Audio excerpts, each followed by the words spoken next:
Next up on Innovation Bites, we have Professor Barry O'Sullivan from the Insight Science Foundation Ireland Centre for Data Analytics in University College Cork. Barry, welcome to the show. Thank you very much.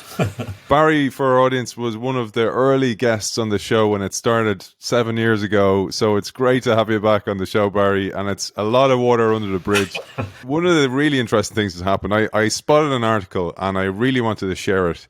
It's based on Ireland and in Europe in particular, but it affects everyone. And there's so much in this article that is so important for regulation, for European Union, for legal professions. And I always say one of the biggest challenges is the experts don't work in those areas. The experts often work in academia, they often work in the big AI companies, and they're not in the regulation elements, and that is a real threat. So maybe we'll share that perhaps as a starting block, and then we'll tell our audience what we're here to talk about. Yeah, I think you're absolutely right, Aidan. A lot of people work in the science side, they work on the commercialization side, but people don't work on the policy side or the regulation. Or if they do work on the policy or the regulation, then they're probably coming from a legal background or whatever, which is great and everything. But you don't tend to find very many technical people working in that area. And I suppose this is something that I kind of identified maybe 10 or 15 years ago, something that was important to do. And I've been spending a lot of time doing kind of policy stuff. And it's really, really interesting and it's really impactful. We need more people who have expertise in different areas to come forward and work in policy and regulation. It's not just something for the legal experts to be working on. The people who know the domains need to be involved in the discussion too. Absolutely. And one of the things I always like the quote by Elon Musk, not a popular character at the moment in many ways, divisive character. But one of the things that he says about AI is you have to regulate it, pre-regulate it, because once the genie's out of the bottle, you can be in trouble. And that is absolutely one of the things we're going to talk about today, because what we're really talking about stems back to, Barry, you're going to call me an absolute nerd here, but I used to read the sci-fi, and one of the great sci-fi writers was Philip K. Dick, and he wrote a book called Minority Report that became the movie starring Tom Cruise and our own Colin Farrell here in Ireland. And it's a brilliant movie, but it has so many elements of one of the issues that you had spotted at the moment. And I thought I'd start off with a little quote that I pulled from, it's only a 40-page short story by Philip K. Dick. I'm not going to read all 40 pages because this is an innovation bite. But here's a little excerpt. He said in the book, this is the main character, which is Tom Cruise's character, a guy called Anderton, who's the main character, who's the protagonist in the movie. And he said, "You've probably grasped the basic legalistic drawback to pre-crime methodology. We're taking in individuals who have broken no law. We claim they're culpable. They, on the other hand, eternally claim they're innocent. And in a sense, they are innocent." That line is one thing. And then the second is, the basic plot here is that this character is tagged that he's going to commit a crime in the future. So he's arrested before he commits that crime. So it's prevention's better than cure. But there's three precogs, these precognitive entities, these are humans, and two of them say that he's guilty. One of them says that he's not, hence the idea Minority Report. And that is something that is happening in real life today if we use AI for crime prevention. And maybe you'll take it from there, Barry. Yeah, sure. So yeah, there's a lot in that. I suppose AI has been used a lot in sort of policing and justice type settings.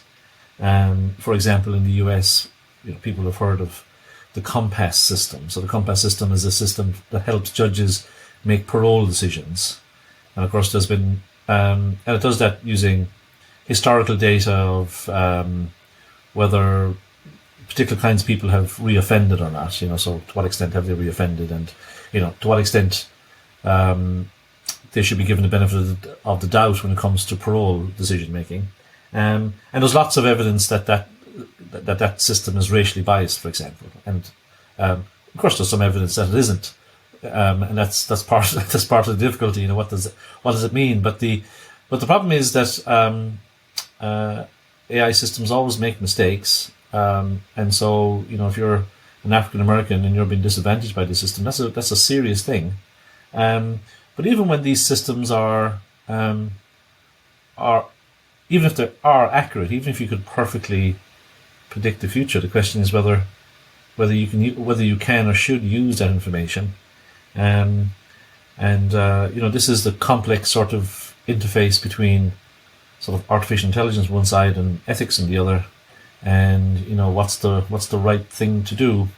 Like at the moment, one of the discussions going on in Ireland is whether facial recognition technology should be used for policing. And so there's some legislation that's been drafted that's championed by the current Minister for Justice Helen McEntee, and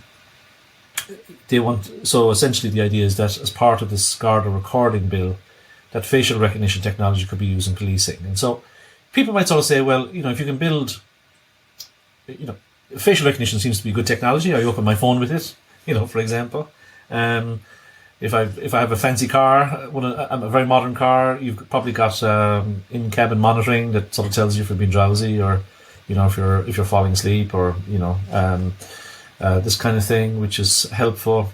And sometimes, if you're in some airports allow you now to opt to board or to identify yourself with your face, for example. And that all seems okay. But the problem with some of these technologies is what happens when people don't get to consent. So, for example, in China, AI systems are used as part of this mass social scoring system that they have there. So, based on your behavior and so on, you're given a score. It's all very Black Mirror, but it is in use. And so in the Irish context, the question is whether facial recognition should be used or not. And so what does that mean? It might mean that, cameras on the street, as people walk around, it's identifying maybe what people are doing, who they are, and it might be, well, there's Aidan on Grafton Street, we need to get a car over there quick because he's going to get messy. And of course you're just sort of standing outside Bewley's, mind your own business. So and of course it might not be someone who's a criminal at all.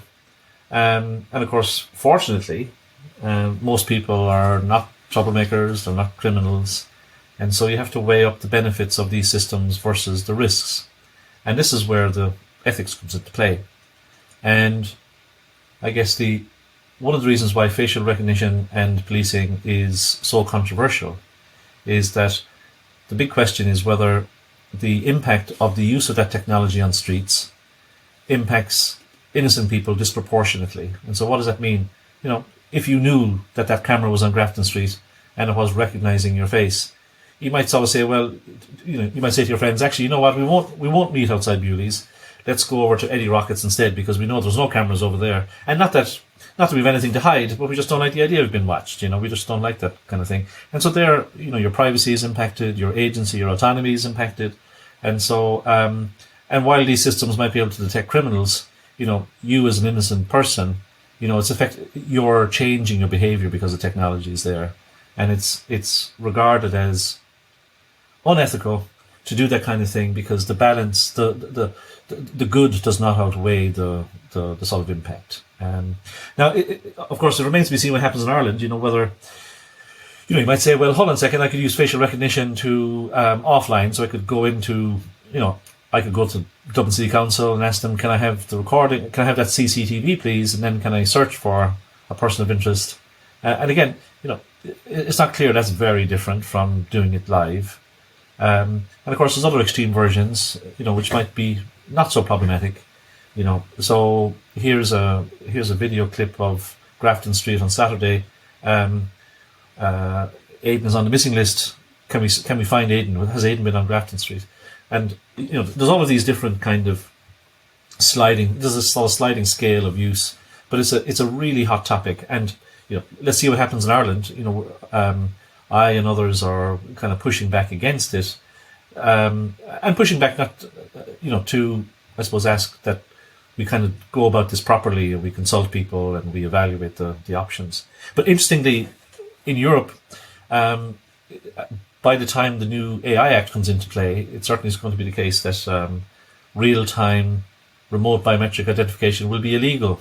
So so you have to wonder what the hell is going on in Ireland if we're already started working on a piece of legislation that might be partly out of line with EU rules. But let's see what happens. It's a very, very important area, this whole question of justice and policing and AI. We need to be sort of very, very careful about that.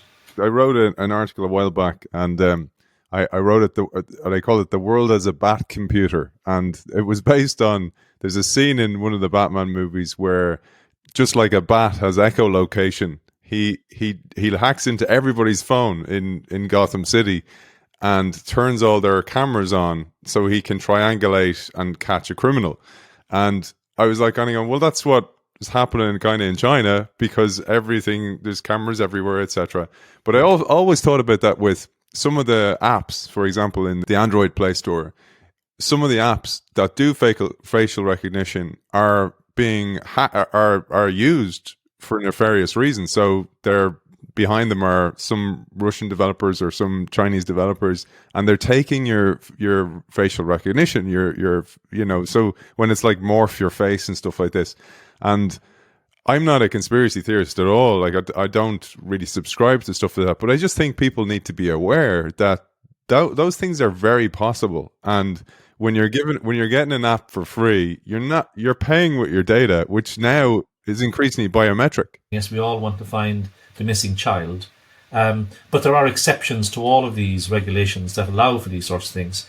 But we can't allow these types of technologies just to be introduced to monitor everybody, regardless of whether they're sort of innocent or guilty, regardless of whether they might or might not commit crimes. Everything has to be proportionate and has to protect your fundamental rights. You're an EU citizen, and that's where the tricky stuff happens. That's where this sort of interface between ethics and AI becomes very, very challenging, and we have to think very, very carefully about it. For people who are interested in the article, for example, it came out on the ICCL website. Maybe we'll tell people about that and where they can find it. We've been doing a lot of work. Liz Farris in UCD and the ICCL and other academic colleagues, we've been talking about these things for quite some time and submitting various letters and observations to the minister and so on. And in the last week or so, we've written a letter to the Minister for Justice, and that's gotten some coverage in the media. And hopefully there'll be a way of pointing people to the letter and the ICCL website and various other things associated with this. But it's something people need to be aware of. And don't be fooled by the fact that, yes, we don't be fooled by the argument that, the police need to have every tool at their disposal to fight crime, because that is not quite true. There are protections there. There have to be protections there. There are protections in all sorts of ways. People can't just simply walk into your house. There's a process for getting access to that sort of stuff, and that's because there are protections needed for your own privacy, your own fundamental rights, and that also applies in technology. And of course, fortunately, the vast majority of people are good, law-abiding citizens. Fortunately, there are very, very few terrorists in the world. Tiny, tiny number. The argument that in order to stop that very, very small group, we need to surveil everybody and do that sort of routinely isn't acceptable. And as one sort of steps away from that sort of real-time dimension, it doesn't necessarily get any cleaner from an ethics point of view. So we have to sort of have that debate about, well, what's the impact of these technologies? What kind of data is there? What do we store? We saw very recently, for example, again, the ICCL had a report earlier this year where they found that people who had been suspected of, sexual crimes, but who were found innocent, their data was still stored in the databases that they were originally placed into when they were suspected, that these databases were not sort of cleaned, that these people weren't removed. And I don't know why that's the case. It might just be that the Gardaí forgot to do it or whatever. But we have to be very, very careful with the data, and that's why the kind of things that we've been calling for, which is consulting with the European Data Protection Commissioner, Irish Data Protection Commissioner, national stakeholder groups and so on. Just having that debate is really, really important. Fantastic, Barry. And it sounds like we should be looking at a majority report then, rather than a minority report. It's been a pleasure, Barry, and thank you for joining us. And that article is on the ICCL website. And ICCL, for those of our audience, most of your overseas audience, so I better explain that the Irish Council for Civil Liberties. And our guest today is Professor Barry O'Sullivan.